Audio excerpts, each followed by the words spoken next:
I suppose what I want to start with is just sort of setting the scene a bit, if that's okay. So Culture Lab Consultancy is something I've started, and culture is something that I take really seriously. You know, culture in the workplace, corporate culture, organizational culture, business culture. There's so many ways to describe culture, and the thing I started with when I started Culture Lab Consultancy was mindset. And I'm passionate about mindset, and I'm passionate about understanding mindset as a way of understanding culture, because the way we think informs the way we behave. And when we describe culture about the way we work, that for me is exactly where mindset comes in. So I'm always going on about mindset. So I basically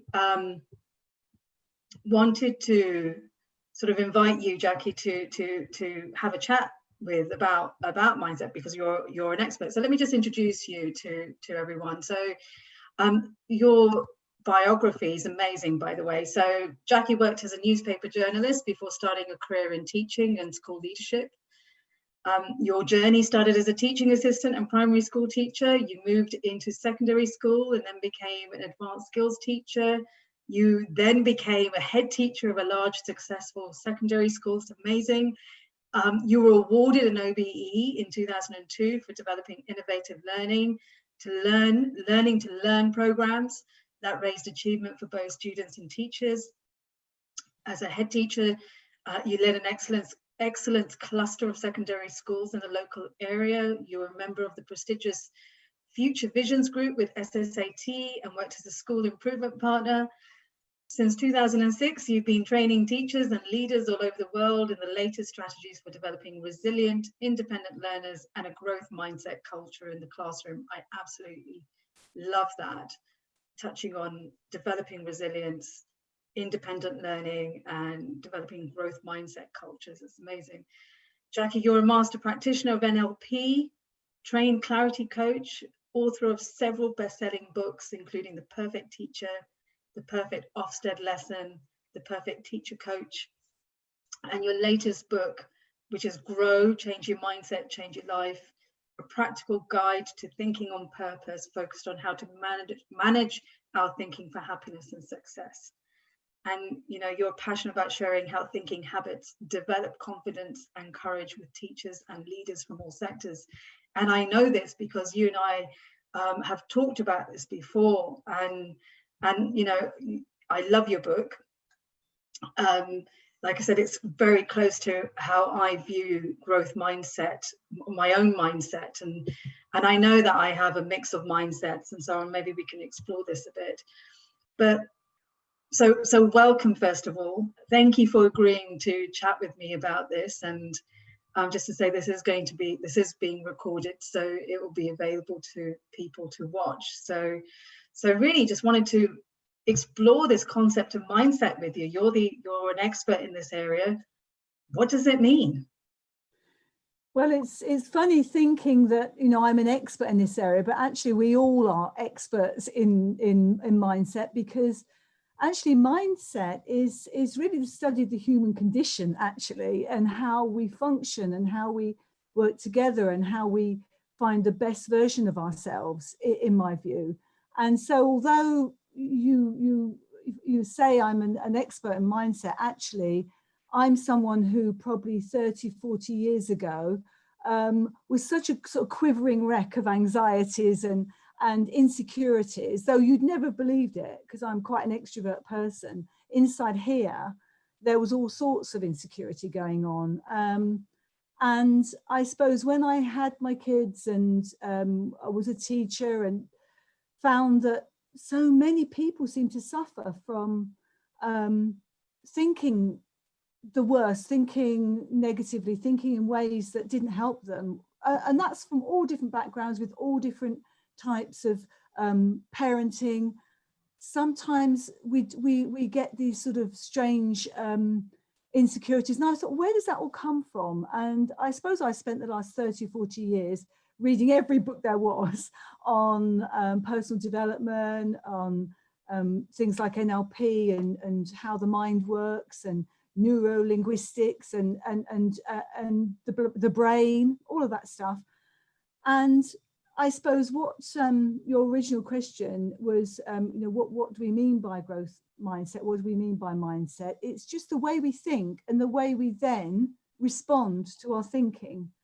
I suppose that's if I had to sum it up, mindset is every day we're having like 60,000 thoughts, and which of those thoughts we land on and make meaning out of and create our reality out of becomes the way we see ourselves, the way we see other people, the way we see our job. And all of that really matters, because it's the difference between happiness and unhappiness. It's the difference between success and failure, and the perception you have of your own experience of this life. So I suppose mindset's really about understanding how we function. And that is my absolute passion and fascination, and working with as a teacher, as a parent, as a friend, as a leader in the school, it couldn't be more relevant in my view. Do you know, it's fascinating. I mean, how you combined sort of the practical with the science as well, because you mentioned NLP as well, and turning the way you think about things on its head, I suppose. So in terms of, so I actually read this book recently about how mind chatters away, right? And we have this chatter in our heads. Is that different from, our mindset, or will our mindset inform what goes on in our heads? Because we're always thinking about things. We don't switch it off, do we? Our brains don't stop.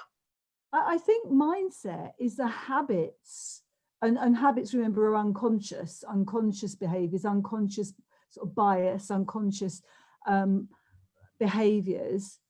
It's the habits that we have that help us respond in certain ways about our thinking. And let's face it, I mean, who hasn't had a weird thought about anything? I mean, who hasn't ever thought of stealing something, or doing something awful, or doing something wonderful? We all have these random thoughts coming in all the time, but which ones we settle on and make meaning out of and construct into sort of almost like a life story, that's what matters. And your mindset is the habits you are in, which make you create meaning out of the thoughts that you might have.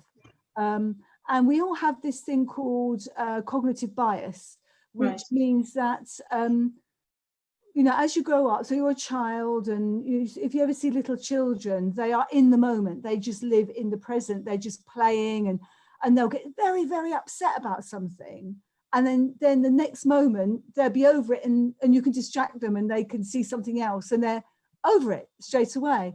Whereas human beings, something will happen, and we'll ponder on it, and we'll think about it, and we'll overthink it, we'll analyze it, and we'll worry about it. And it creates a whole new meaning from that experience in our own heads. And so therefore we then react differently the next time. So as a child, we've grown up, we've had experiences, we've had peer pressure, we've had teachers' expectations, we've had parental pressure, and all of that has helped us form habits of thinking, our neural pathways, which begin to be quite hard to resist, because they become our cognitive bias. And also they become our ego. So it's almost like, our personality is just our ego, really. It's just the way we want to present ourselves to this world. Yes. And so what happens is, I might think, people think I'm a bit of a dumb blonde, therefore I sort of act up to it. And if somebody says something and I'm sensitive about that, I'll hook onto that and think, see, I knew it. People think I'm stupid. It's because I'm female, and because, especially in a man's world, which I was when I was a head teacher of a big secondary school, I was in very much a man's world of sitting around the table. And I was sort of leading the group. And there would be this sort of running commentary of, well, they won't take you seriously. Whatever you say, you're always going to be fighting to be taken seriously. And that was my cognitive bias, part of my mindset, thinking that, and then when somebody would say something that was slightly dismissive, or look the other way, or look at their phone, my inner dialogue would be saying, see, told you so. It's almost like we have all these limiting beliefs, and then we almost get a kick out of proving ourselves right. It's weird. We're going out to confirm our own bias, aren't we? Yeah. It's fascinating. When I do training and I'm training people and I talk about, you know, how we communicate with others, and this very much for me forms part of that, because one of the things I tend to say is we view the world through our own lens, and that lens is not the same as the other person, right? Exactly. And that lens is formed of how we were brought up, the beliefs we hold, the experiences we've had. So I will always view a situation. There's that classic example, isn't it, that you have so many witnesses of the same event, but they all come up with something slightly different, because Exactly. that cognitive bias you've mentioned informs that view. Is that about right? We're all looking through our own set of spectacles that filter things to suit the cognitive bias, the habits that we've got. And actually, growth mindset is really about trying to stand back from that a bit, and be able to see it happening. And when you become aware, wow, is that really true that guy's looking at his phone because he actually doesn't take me seriously? Or is he just looking at his phone because he's just got a message that he's got an Ofsted inspection, which would probably be more likely. Yes. It's how we, you know, having a growth mindset gives you the opportunity to understand that and to learn that how the mind works and how you are filtering information to fit in with your limiting beliefs sometimes. And often it is your limiting beliefs, because most of us are a bit insecure about something. We might be insecure about our intellect, our looks, our success in life, our parenting. I mean, there's so many things to be insecure about, especially these days, and with social media as well. And that insecurity does definitely lead to sort of hooking on to past experiences and thinking, oh, yes, you see, that's right, that's the way I am, and that's where I'll always be. And growth mindset is very much about the opposite of that. That isn't the way I'll always be. Actually, you know what? I can change. I don't always have to think that's the way it is. That's how clever I am. That's how able I am. That's how people see me. I can always be flexible. And I suppose what we're talking about is cognitive flexibility in growth mindset. You can actually change the way you think, the way you see the world, the way you frame it, by standing back from the habits that you might have had for 10, 20, 30 years. I always find working with children, you really see the difference. When I'm coaching children in my mindset, they very quickly can understand how to stand back from their limiting beliefs and thoughts. But adults find it much harder, because they've had those for such a long time, they're almost addicted to them. So growth mindset. So with a growth mindset, you can still have limiting beliefs, is basically what you're suggesting. Oh, yeah, because in the end, we all have moments when we have that sort of fixed mindset, because a fixed mindset attitude is almost like you're determined. You've got a fixed idea of who you are and how clever you are and how good you are at your job.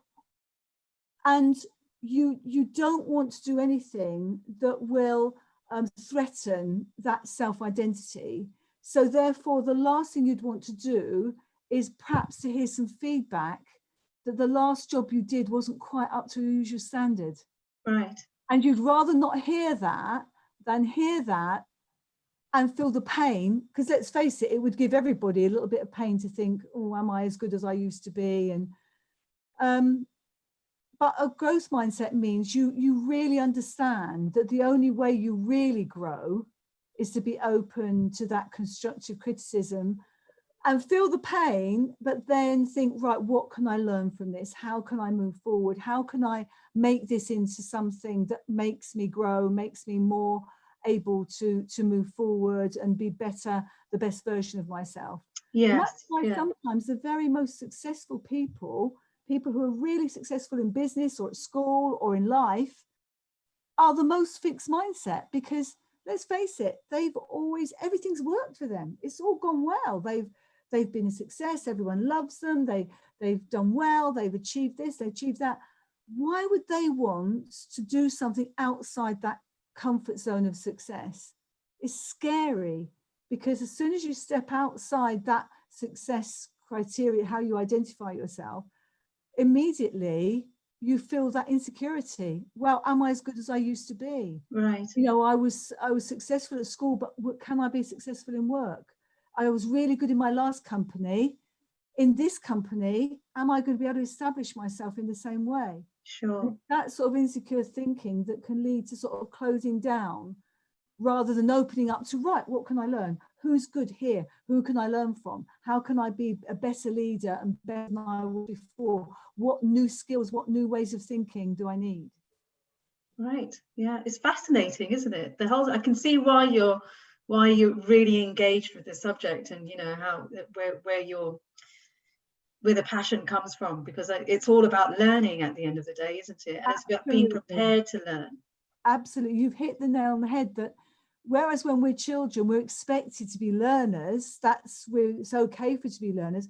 When you're an adult, being a learner, not getting it right, struggling, is sort of like negative. It's sort of not seen as something that we should want or desire. And yet it's only when you really struggle that you actually grow. And we can all think of times in our life when we struggled, either personally or professionally, and we look back and think, oh God, did I learn a lot then? Yes. Yeah, of course. So this whole thing around learning, though, I mean, I've read somewhere that some people feel that, you know, there are people who feel that intelligence is fixed. You can't change intelligence. We're all born with a certain level of intelligence. We have like IQ tests that measure our intelligence. How does a growth mindset work with those concepts? Well, of course, the latest research shows absolutely clearly that the brain is plastic. In other words, the plasticity of the brain means that as we grow up, our intelligence does change. That's indisputable now. I mean, you know, our brains do change. And even as we get older, in fact, the interesting thing about growth mindset, which I often say when I'm doing training, is that it can stave off dementia, because if you're 80 years old and you learn a new language or do something not outside your comfort zone, I mean, if you're doing crosswords all your life, learn to play the piano, you know, it's doing something completely different to grow new neural pathways. So although we don't as adults grow new neural pathways the way we do when we're children, we are still constantly refreshing our learning. Our brains are massively capable of learning new stuff. And look at how we've adapted with the pandemic, how companies are being innovative, they're adapting, they're doing things much quicker than they ever dreamed they could. Yes. Shows how human beings are hugely adaptable.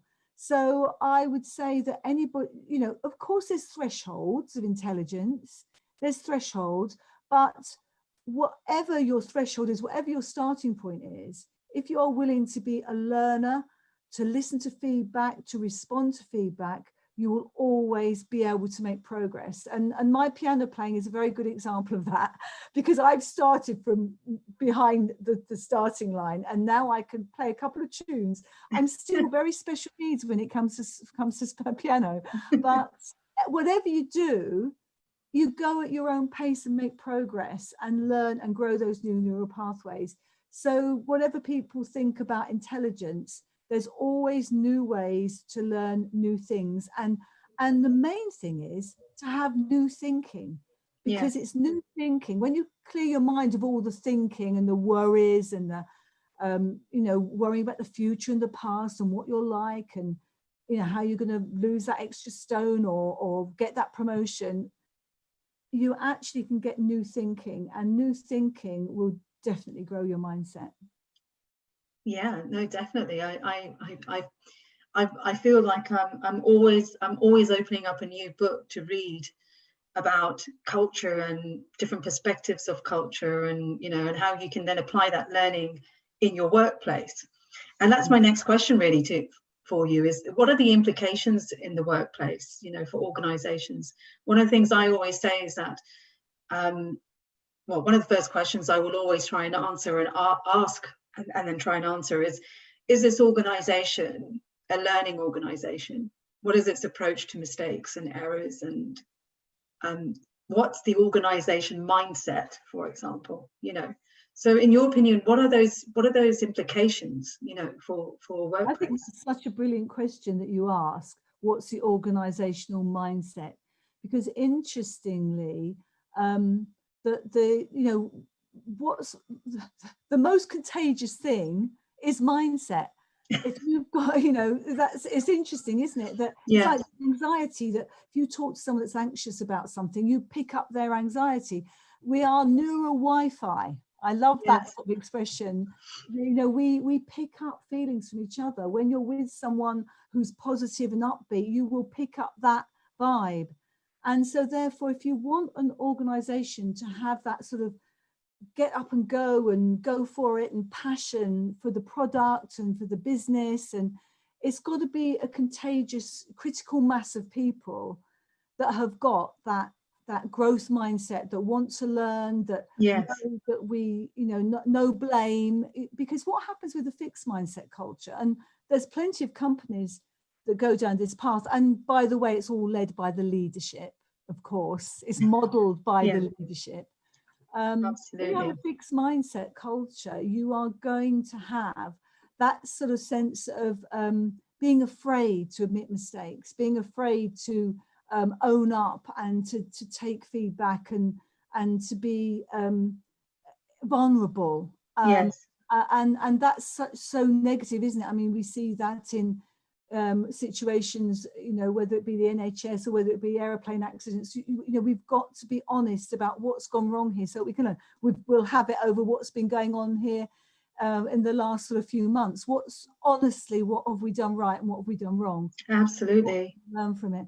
And when you have a fixed mindset culture and leaders who are very much thinking about their own personal validation, and what does everyone think of me, and am I doing a good job, and does everyone know I'm doing a good job, and do I get that feedback?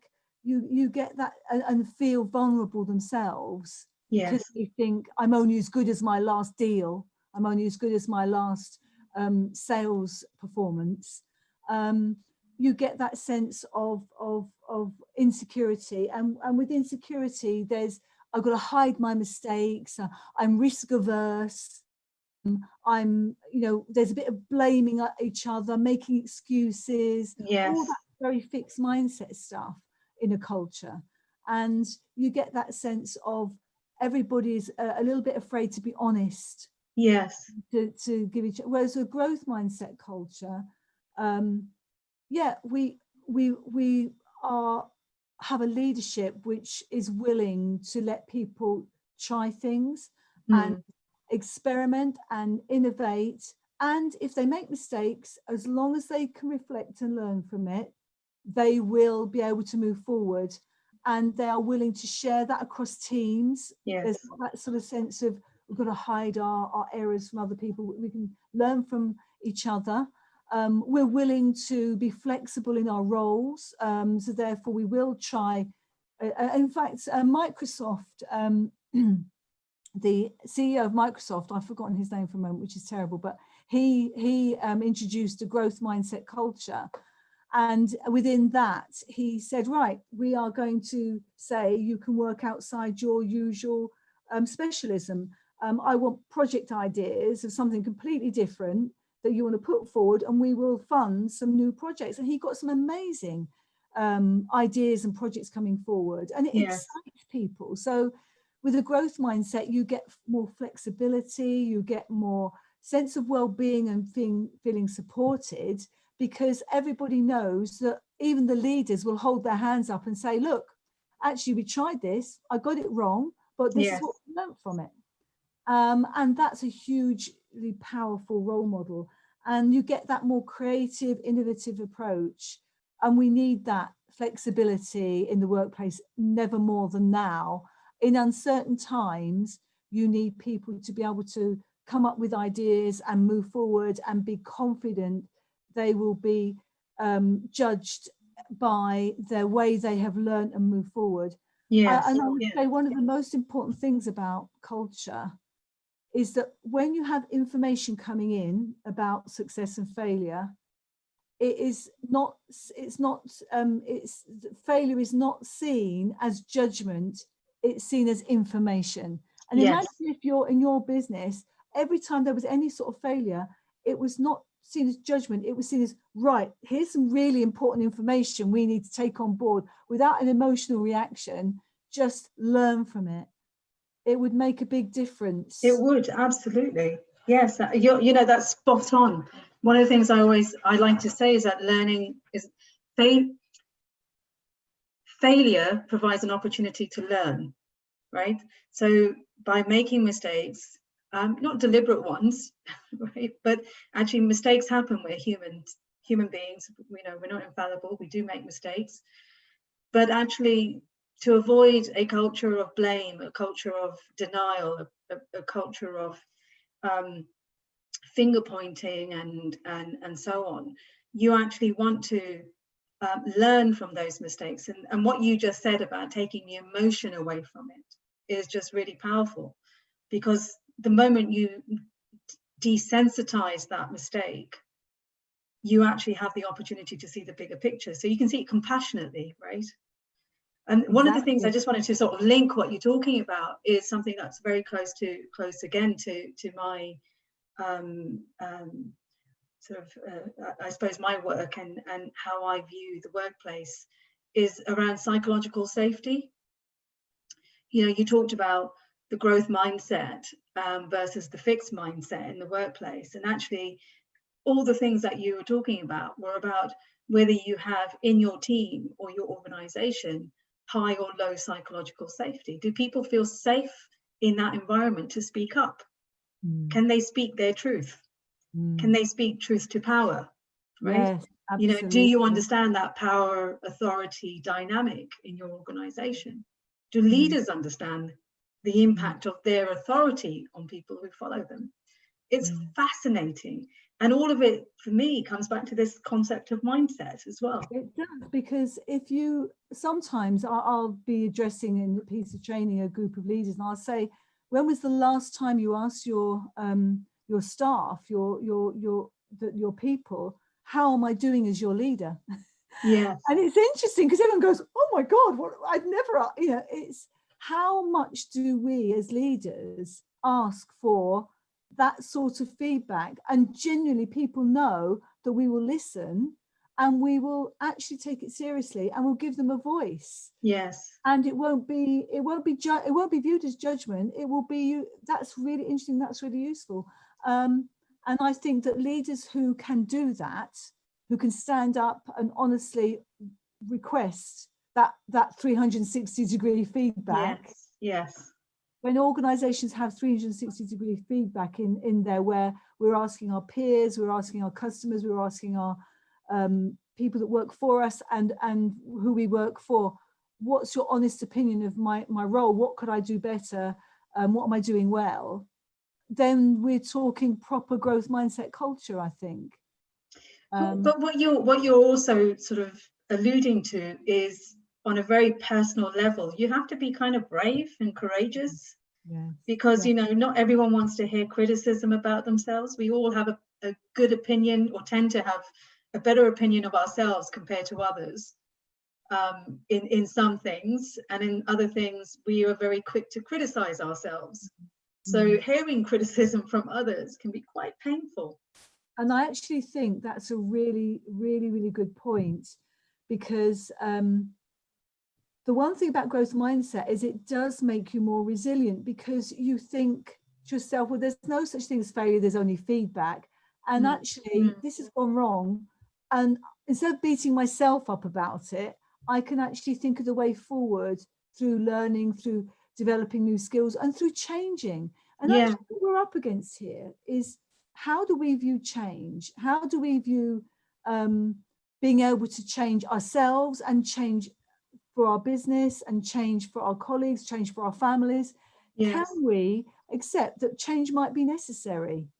And are we willing to even think about that without feeling guilty or shameful about our past behaviors, all those sorts of things?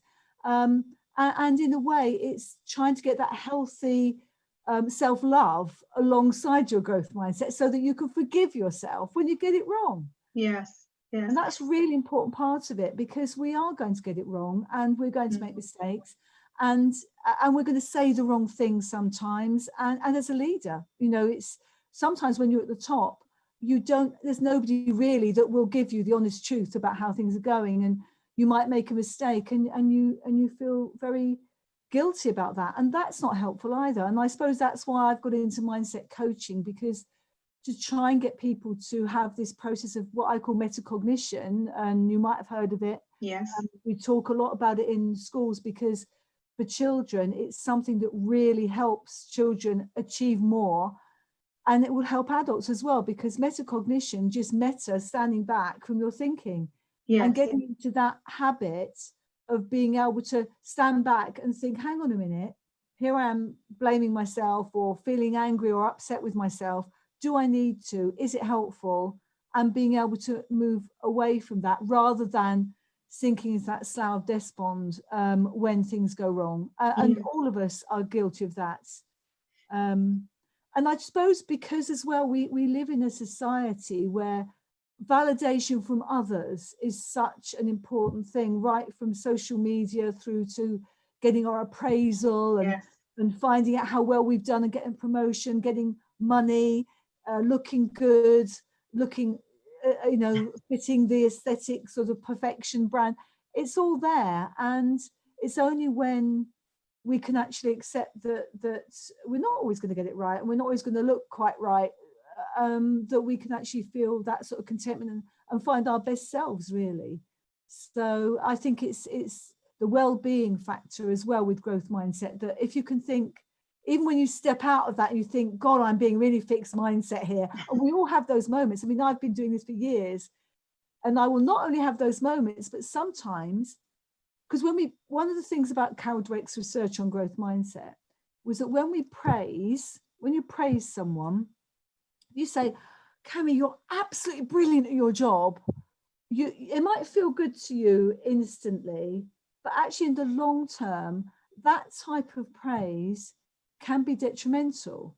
Yes. Because what it does is it sets you up to think, oh God, she thinks I'm brilliant, and now I've got to continue to be brilliant for the rest of my life. Otherwise, I'm going to fall off my pedestal. Yes. And I think that's what sometimes happens in the workplace, that we climb up the greasy pole and we get to a certain, and we get imposter syndrome. You know, we get that thing where, oh my God, how the hell did I get here? Yes. I don't deserve to be here, and now I'm going to fall off at any moment. And all of that is part of sort of the natural way. I think especially women suffer from this. It's that moment when you start to have that self-doubt, and it's understanding how to think, it's okay, I'm a learner. I'll always be able to survive. I'm always innately, massively resilient, because at heart, I'm a growth mindset learner. And that gives you a massive blanket of it's going to be okay. Yes. I think you just said it, right? It's going to be okay. Yeah. That's really important to sort of say to oneself. I suppose in the workplace, you have a group of people together, everyone's going to have a mixed perspective.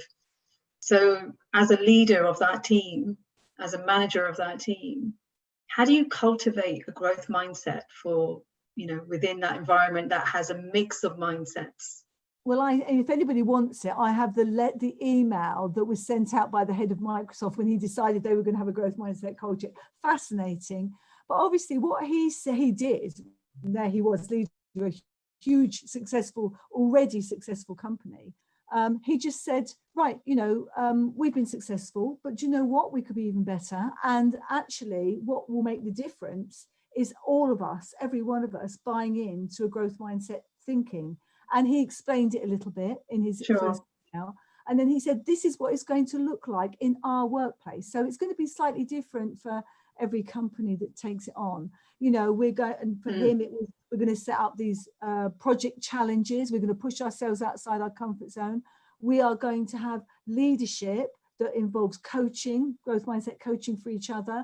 We're going to encourage leaders to seek out feedback. We're going to seek out feedback from our customers, and we're going to find out what we're doing right, what we're doing wrong. And so for each, the way he said, I want to know what you think of this. I want some feedback about Yes. how I'm handling this and how I'm not exhibiting growth mindset in my the way I'm working together. I want us to think about research and how to make sure that we've got little forums going on that are looking into what we're doing and how it's working and does it fit in with our growth mindset vision. So Sure. there's so many ways you can tackle it, and it's almost like handing down to your workforce this vision of being a learning organization, as you said, a real learning organization, and thinking, what will that look like, do you think, gang, in our place? How can we, and certainly for me, some companies do things like have a sort of newsletter, regular newsletter on funny and serious ideas about how to make sure that we're all practicing our sort of growth mindset thinking. And then within your meetings, what would a growth mindset meeting look like? Would we start off with what have we, since our last meeting, what have we learned about ourselves and our business? Sure. Yes. Been new, what's been different, rather than minutes of the last meeting. I'm guilty of that. I chair an audit risk committee. You have to go through the minutes. I know But actually, what's really nice is our chair of our board introduced, a little while ago, an opportunity to learn from our meeting, and it was really wonderful actually that after every single board meeting and even some of our committee meetings, we asked the question, what was good about this meeting and what could be better next time? And that's it. That's perfect. That's the sort of thing.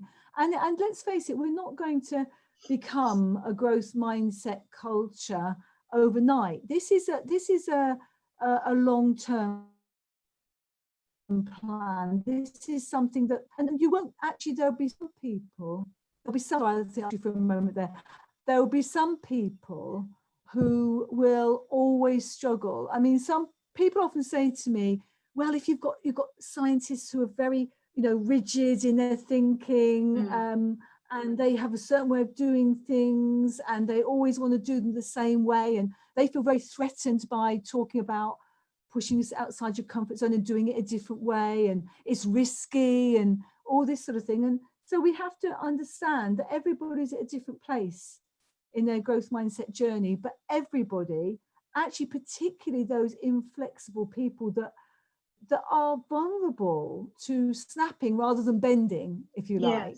Yeah. They are the people, and often I talk about sort of autism here because I do have a granddaughter who is a bit autistic, and it is that fear of being flexible and going out of your routine. But actually, the truth is, when you can push your comfort zones a little bit, you will find yourself being more confident about, it's okay, nothing happened. I did that thing.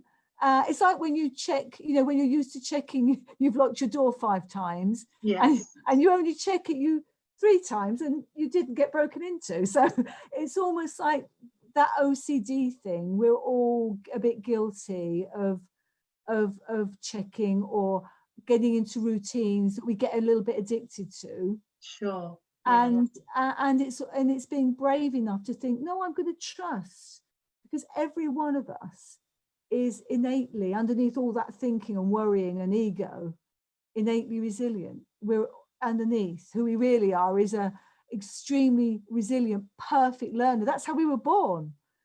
And so it's almost like helping everybody remember we were born as this innately resilient learner with a completely growth mindset, and I think that if our leaders can lead like that, with that belief that whatever, I'm open, my door is open, I want to hear how we're getting on, I want to have feedback about how it's going, I want to lead with an openness, and I want to lead with trust and have us all passionate about what we're doing, you'll get both the results and the bottom line will improve and the well-being will improve. You're going to have both of those things in your culture.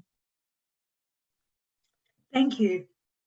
I think there's loads and loads of tips in there, and my asthma is starting to take effect, so I might have to close this down a little bit quickly. But before we do, Jackie, if there were maybe 3 or 4 things to take away from our conversation for individuals and organizations, what would those be?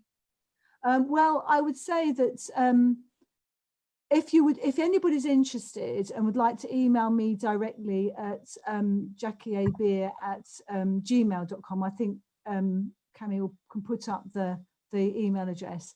I have things like, to start you off, a little questionnaire for you to give to your staff to think about, how growth mindset am I in my everyday life and at work? That's so brilliant. There are things like that. I can give you the way Carol Dweck asked the question to find out whether she looked at medical students, she looked at people in organizations, she looked at children, she looked at adults, she looked at all sorts of different people, and asked them simple questions like, do you think intelligence can be grown?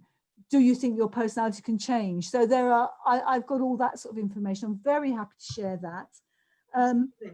Also, I've got lots of ideas for feedback when people in coaching conversations, how to feedback to grow mindsets and how that could work in your meetings, in your staff room. And I'm for free coaching conversation on coaching for a growth mindset to the first 3 people that get in touch with me. Oh, brilliant. And everybody else, I'll share all my documents with you to get you started. But first 3 people that get in touch, if you'd like a coaching conversation for half an hour online like this, I'm happy to share that with you and talk to you about that and see how it works, because ultimately coaching is a great tool to grow mindsets, because it makes people get that metacognition, questioning how they're thinking, how it's all working, challenge that cognitive bias, and all those things.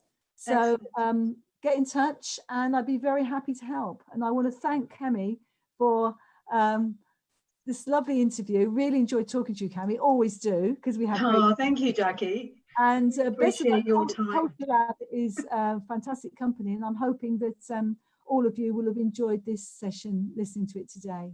Thank you. Thanks very much, Jackie.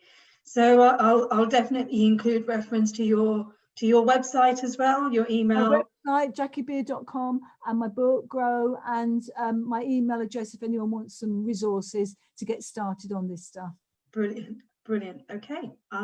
Well, on that note, I hope you have a wonderful weekend ahead, and I'll talk to you soon, I hope. Definitely. Okay. All right. Thank you very much. Take care. Bye. Bye.